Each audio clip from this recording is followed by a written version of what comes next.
Ano ba ang silent quitting?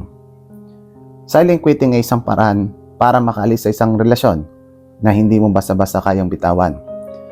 Ito yung nasa relasyon ka pa, pero tinuturuan mo ng sarili mo na mag-disconnecta at patayin ang nararamdaman mo para sa kanya. Marahil siguro, nagtitiis ka, nasasaktan, hindi napapakinggan, nagkikimkim, o simpleng gusto mo na lang talagang tapusin ang relasyon.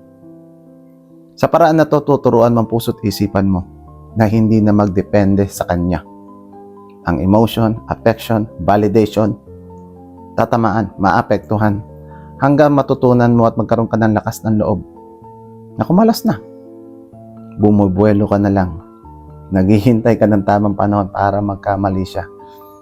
At dun mo ilalatag lahat sa kanya. Ayoko na, pagod na ako, tapos na tayo.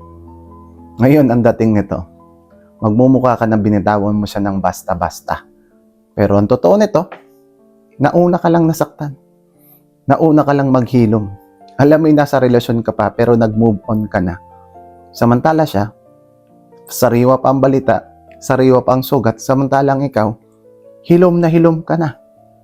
Ngayon, ang tanong ko sa'yo, tama ba na ikaw ay nagkimkim at tinago ang lahat?